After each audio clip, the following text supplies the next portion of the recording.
O capítulo começa assim, olha, Romanos 1, verso 1 diz: Paulo, servo de Jesus, chamado para apóstolo, separado para o evangelho de Deus, o qual antes prometeu pelos seus profetas nas santas escrituras, acerca de seu filho que nasceu da descendência de Davi, segundo a carne, declarado filho de Deus em poder, segundo o Espírito de santificação, pela ressurreição dos mortos, Jesus Cristo, nosso Senhor. A carta começa exatamente como qualquer carta. Toda carta tem que ter um remetente. A gente ficou desatualizado com esse negócio de carta, né? Falei que um dia desse eu tive que mandar uma carta para alguém e eu fiquei meio preocupado. Falei, eu sou o quê? Eu sou o remetente ou sou o destinatário, né? Antigamente isso era de prima, a gente sabia, né? Aí, não, o remetente, é quem remete, então sou eu, né, o remetente. Veja que a carta, ela começa exatamente assim, falando exatamente de um remetente, né? E tem também o seu destinatário. O destinatário desta carta é os irmãos que estavam em Roma. O apóstolo estava mandando exatamente essa carta aos irmãos de Roma. O verso 5 diz assim: pelo qual recebemos a graça e o apostolado para a obediência da fé entre todas as gentes pelo seu nome, entre os quais sois também vós, chamados para ser de Jesus Cristo. 7. A todos os que estáis em Roma, amados de Deus, chamados santos, graça e paz de Deus, nosso Pai e o nosso Senhor e Salvador Jesus Cristo. Esse verso 7 é a característica de como o apóstolo Paulo sempre se referia aos amados a quem ele remetia alguma coisa, alguma carta. Verso 8. Primeiramente, dou graças ao meu Deus por Jesus Cristo acerca de vós todos, porque em todo o mundo é anunciada a vossa fé. O apóstolo Paulo aqui traz exatamente algo fantástico. Ele consegue visualizar uma fé bem fundamentada dos irmãos que estavam em Roma. Aliás, a igreja de Roma era uma igreja mesclada entre judeus e gentios, não é? E exatamente nesta carta, o apóstolo Paulo, nós vamos falar sobre isso daqui a pouquinho, vai tratar exatamente dessa passividade, ou como caminhar harmonicamente. O verso 9: porque Deus, a quem sirvo em meu espírito no evangelho de seu Filho, me é testemunha de como incessantemente faço menção de vós, pedindo sempre em minhas orações que, em algum tempo, pela vontade de Deus, se me ofereça boa ocasião de ir ter convosco. 11. Porque desejo ver-vos para vos comunicar algum dom espiritual, a fim de que sejais confortados. Isto é, para que, juntamente convosco, eu seja consolado pela fé mútua, assim vossa como a minha. 13. Não quero, porém, irmãos, que ignoreis que muitas vezes propus ir ter convosco, mas até agora tenho sido impedido, para também ter entre vós algum fruto, como também entre os demais gentios. 14. Eu sou devedor, tanto a gregos como a bárbaros, tanto a sábios como a ignorantes. E assim, quanto está em mim, estou pronto para também vos anunciar o evangelho a vós que estáis em Roma. 16. Porque não me envergonho do evangelho de Cristo, pois é o poder de Deus para a salvação de todo aquele que crê, primeiro do judeu e também do grego. O apóstolo Paulo começa fazendo essa introdução, nós lemos até o verso 16, que é o texto, talvez um texto-chave, que nós sempre falamos. O apóstolo Paulo está mandando uma carta dizendo assim: olha, eu não me envergonho de pregar o evangelho aí nessa capital, com todos os problemas que existem aí, eu não tenho problema nenhum de estar aí, porque eu não me envergonho deste evangelho. E o apóstolo trata exatamente dessa questão e traz o que de fato é o evangelho. O que é o evangelho de Cristo? O evangelho de Cristo é o que o apóstolo Paulo diz, porque ele é o poder de Deus para todo aquele que crer. Nós acabamos de orar aqui por irmãos que completaram 1 ano de vida com Cristo. Sabe o que proporcionou isso? O evangelho de Cristo. Se não fosse o evangelho de Cristo, continuaríamos velhas criaturas. Continuaríamos nos nossos delitos e pecados. Mas quando nós recebemos o evangelho de Cristo, e esse evangelho ele é o poder de Deus para a transformação da vida do homem, porque nós estamos cansados de falar aqui, neste altar e tantos outros púlpitos, de que evangelho que não transforma a vida não é evangelho.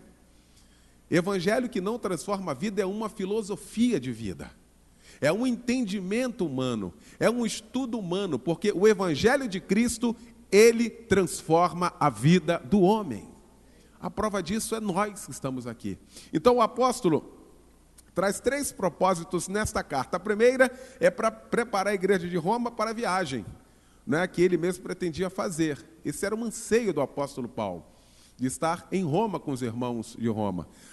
O segundo propósito, Paulo compreende que os cristãos deveriam ser confortados. Nós lemos ali agora, no verso 11. Assim, eu queria ir com vocês aí, para que eu possa confortar vocês e ser confortado. O verso 11. Porque desejo ver-vos para vos comunicar algum dom espiritual, a fim de que sejais confortados. Todos os dias que esse santuário abre suas portas, nós estamos aqui exatamente para confortar uns aos outros. Nós estamos aqui exatamente para isso. Esse era um anseio também do apóstolo. Um dos propósitos desta carta era exatamente esse. E o terceiro propósito era pastoral. Paulo exorta todos a viver em harmonia, judeus e gentios, porque todos pecaram. Júnior, vai lá no verso 3. No verso 9, olha o que o apóstolo vai dizer. Romanos capítulo 3, 3:9. Isso assim. Por quê? Somos nós mais excelentes? De maneira nenhuma. Pois já dantes demonstramos que, tanto judeus como gregos, todos estão debaixo do pecado. Porque naquele local parecia que alguém achava que tinha uma supremacia, tinha algo, tinha sangue azul, no sentido assim, não, eu sou aqui, você não, você está chegando agora, você tem problema. O apóstolo Paulo coloca exatamente essa igualdade. O evangelho de Cristo, ele traz uma igualdade. E ele vai dizer, porque todos estão debaixo do pecado. Mas vai dizer também que todos são salvos pela fé. 3:30. Coloca aí, Júnior, por favor, verso 30. Olha que coisa linda. Visto que Deus é um só, que justifica pela fé a circuncisão e por meio da fé a incircuncisão. Pelo meio da fé. É o Senhor quem justifica. Todos nós. Da mesma forma que todos nós pecamos, como existe um Deus, esse mesmo Deus, ele nos justifica da fé. O tema central dessa epístola, e nós vamos estar lendo daqui a pouquinho a sequência, o tema central dessa epístola de Paulo aos Romanos é o Deus justo, justifica e, por fim, une a todos. Aqui que está, essa aqui é a questão desta carta. Uma carta complexa, e a gente vai ver isso durante as quartas-feiras aqui. A gente vai estar na progressão, a gente vai vendo exatamente qual era a grande preocupação do apóstolo Paulo em relação à igreja que estava em Roma.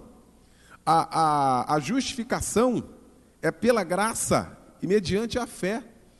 Porque o texto vai dizer que o justo viverá pela fé. Vamos voltar lá, Júnior, no verso, é o 17, né? Agora, nós faremos no 16, para a gente seguir aqui na...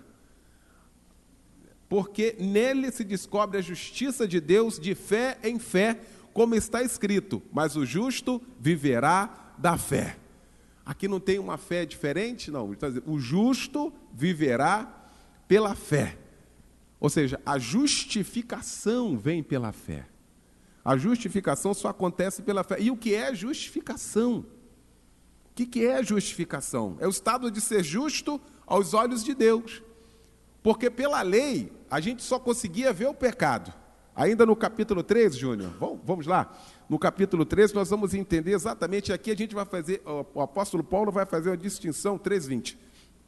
O apóstolo Paulo vai fazer uma distinção exatamente de lei e graça.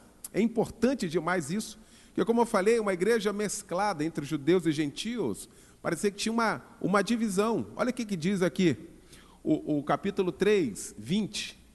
Por isso, nenhuma carne será justificada diante dele pelas obras da lei, porque pela lei vem o conhecimento do pecado. Qual é a importância da lei? Me mostrar o pecado. O apóstolo Paulo, em outra palavra, vai dizer assim, se não fosse a lei, eu não saberia o que era pecado. Mas a lei também só me mostra o pecado, a lei não me dá o caminho para resolver o problema. Olha o verso 21, que o apóstolo vai dizer, mas agora, se manifestou sem a lei a justiça de Deus, tendo testemunho da lei e dos profetas. Olha 22. E isto é, a justiça de Deus pela fé em Jesus Cristo, para que todos, e sobre todos os que creem, para porque não há diferença. Olha o 23. Porque todos pecaram e destituídos estão da glória de Deus. 24. Sendo justificados gratuitamente pela sua graça, pela redenção que há em Cristo Jesus. O apóstolo Paulo mostra exatamente a diferença de lei e graça. Ele traz exatamente aqui, dizendo assim, olha, a lei ela vai nos mostrar o pecado. E pela lei nós de fato conhecemos o pecado. Mas pela graça nós somos salvos do pecado. Nós temos o domínio sobre o pecado. Nós somos salvos do domínio do pecado. Nós continuamos sendo salvos sobre a atuação do pecado e seremos salvos do pecado. Essa é a sequência. Verso 18. Justiça de Deus. Interessante que o verso 18. Porque do céu se manifesta a ira de Deus sobre toda a impiedade e injustiça dos homens que detêm a verdade em injustiça. Interessante que nós estamos falando de graça. E toda vez que a gente vê aqui no verso 18, essa ira, a ira é o oposto da graça. É mais uma vez aqui o apóstolo está trazendo exatamente para a igreja de Roma o que é graça, não é? E o que é a ira. Como é que pode um Deus bondoso se irar? Porque toda vez que a gente vê a ira, a gente sempre traz a nossa ideia de ira, né? A nossa ideia humana de ira, né? O texto está falando assim, porque do céu se manifesta a ira de Deus. É o oposto da graça. Mas o oposto da graça é para quem? Sobre toda a impiedade, toda a injustiça dos homens, que detêm a verdade em injustiça. A verdade de Deus, ela é imutável. A verdade do Senhor Jesus, ela é imutável. Desde o capítulo 1, verso 1 de Gênesis, até Apocalipse, a verdade de Deus, ela é imutável, querido. Não tem como mudar, não tem variação. A verdade de Deus, ela é única, ela é perfeita. É por isso que a ira de Deus se abate exatamente sobre a injustiça dos homens. Aqueles que detêm a verdade em injustiça. E esse texto, ele é muito rico. No verso 19... diz assim, porque o que de Deus se pode conhecer, nele se manifesta, porque Deus o manifestou. Deus manifestou. O que se poderia conhecer dele, está tudo aí para a gente ver. Está tudo aí para a gente conhecer.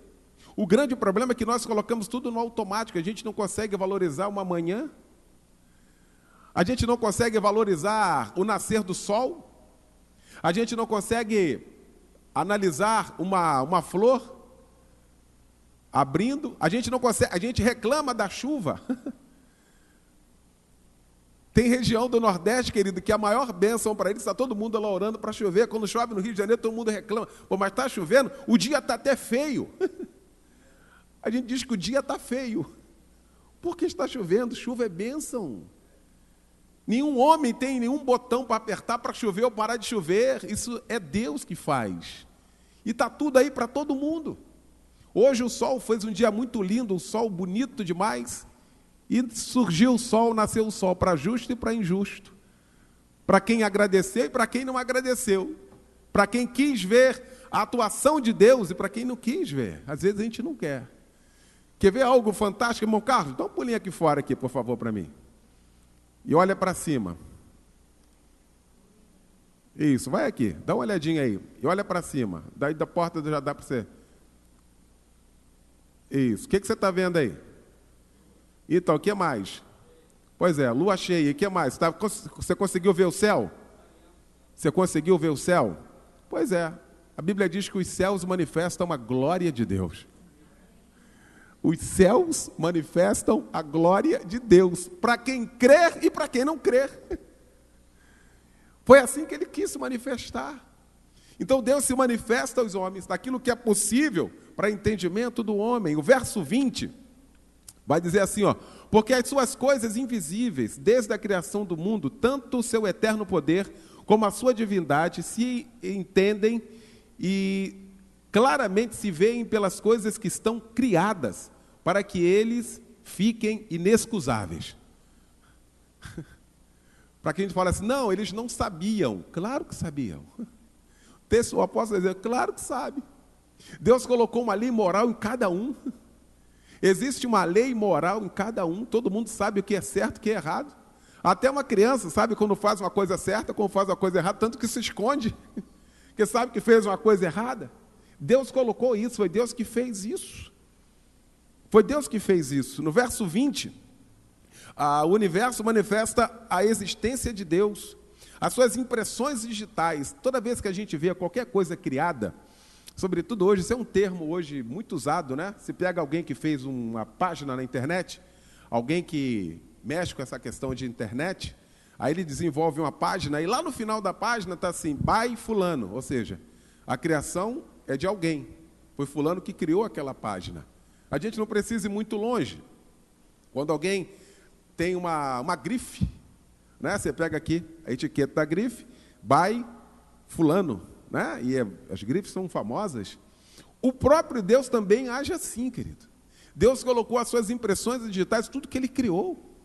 Porque se Ele não divide a glória dEle com ninguém, quem é que criou? Deus criou todas as coisas.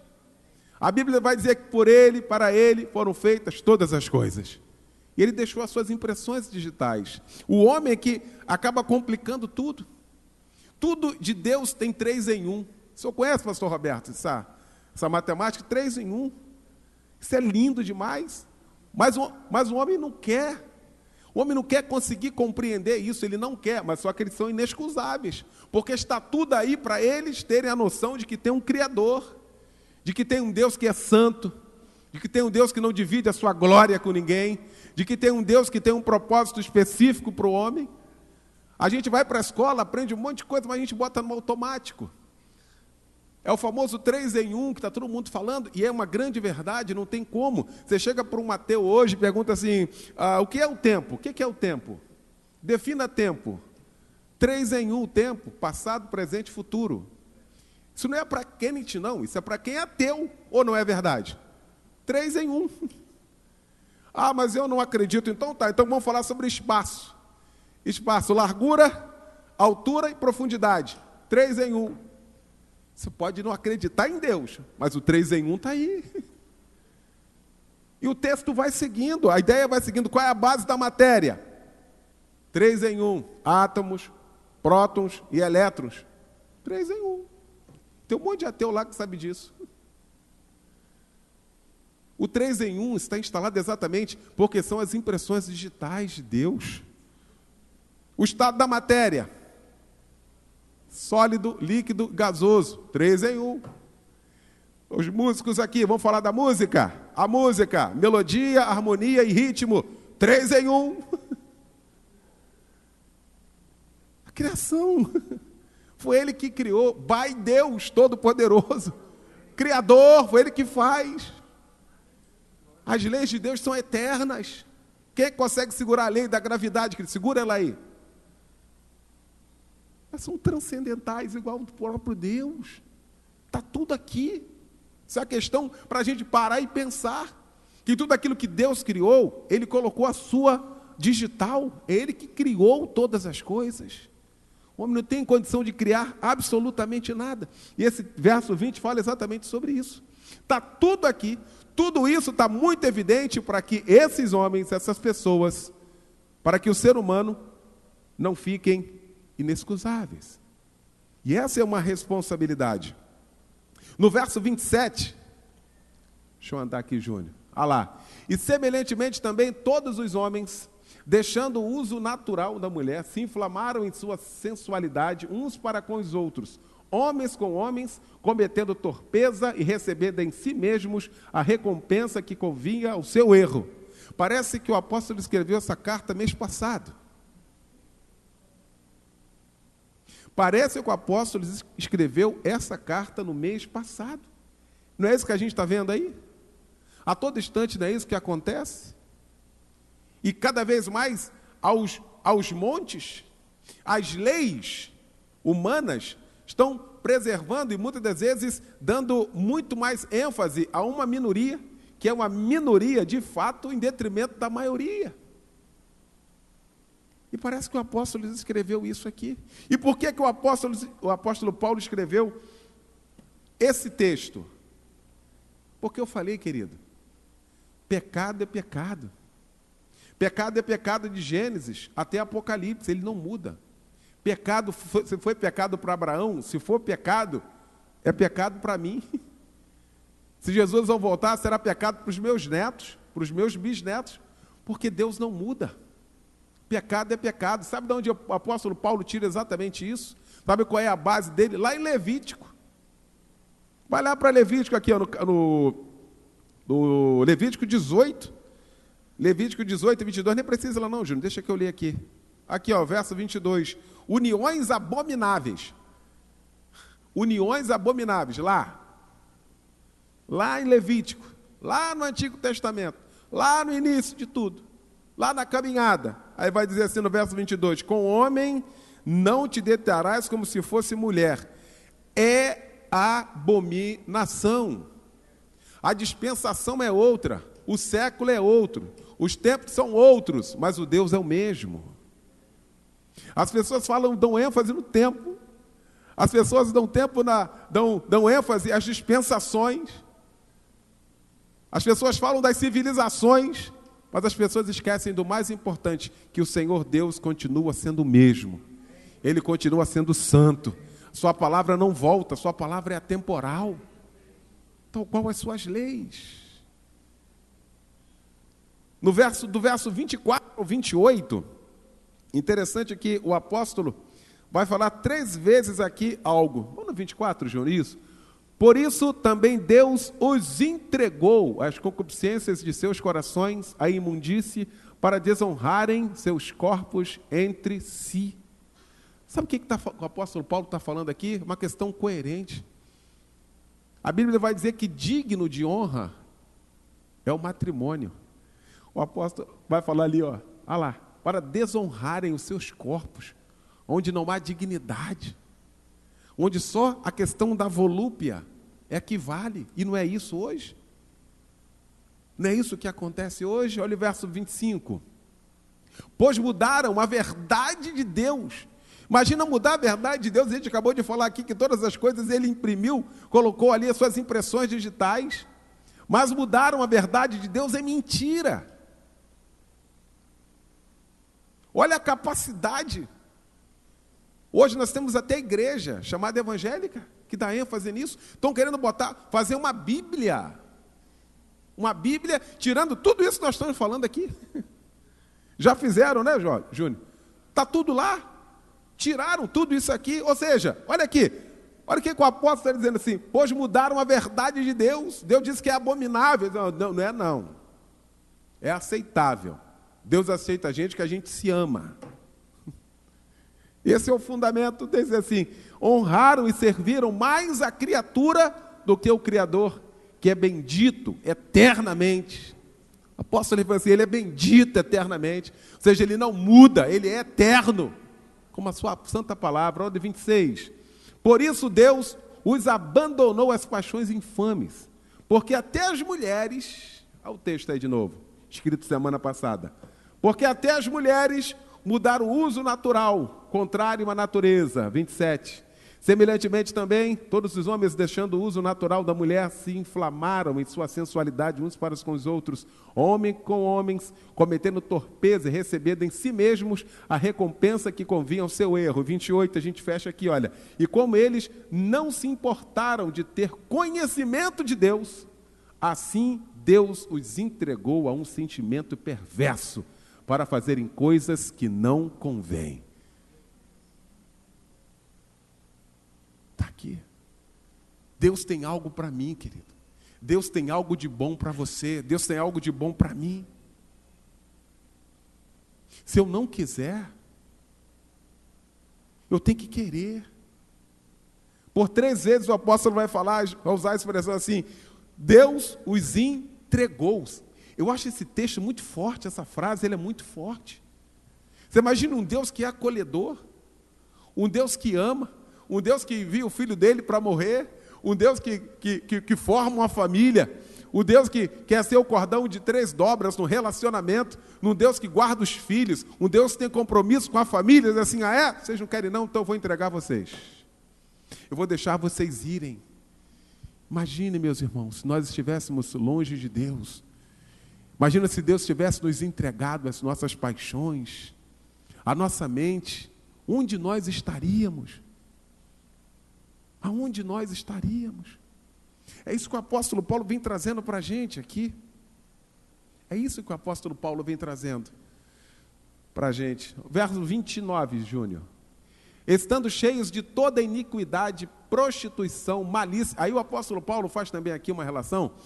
Eu comecei falando sobre essa questão da introdução, de que a ideia era de que tinha alguém especial naquela igreja, de que tinha um grupo que não era.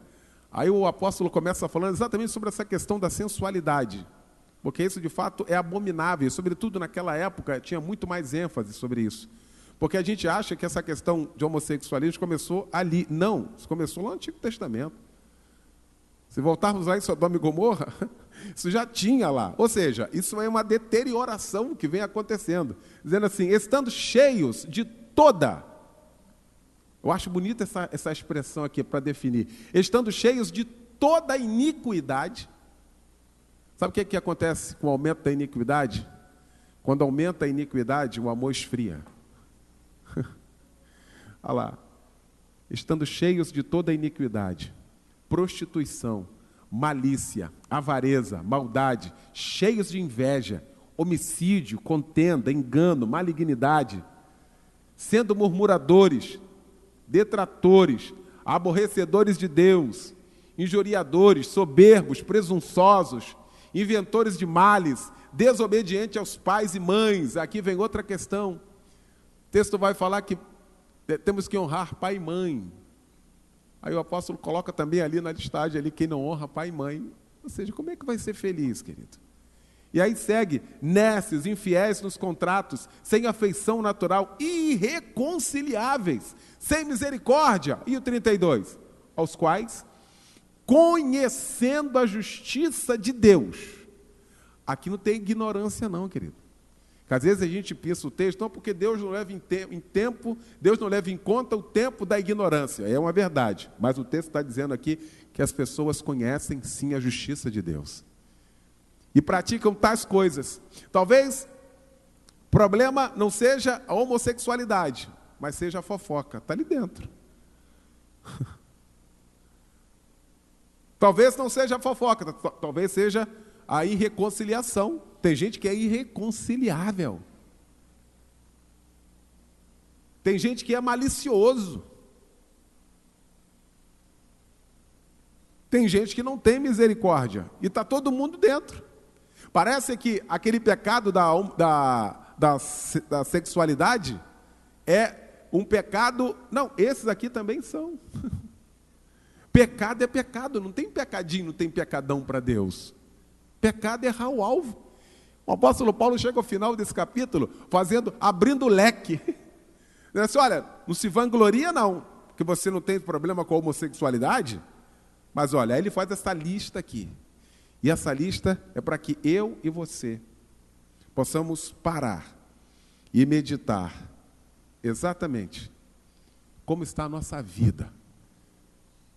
Como está a nossa vida.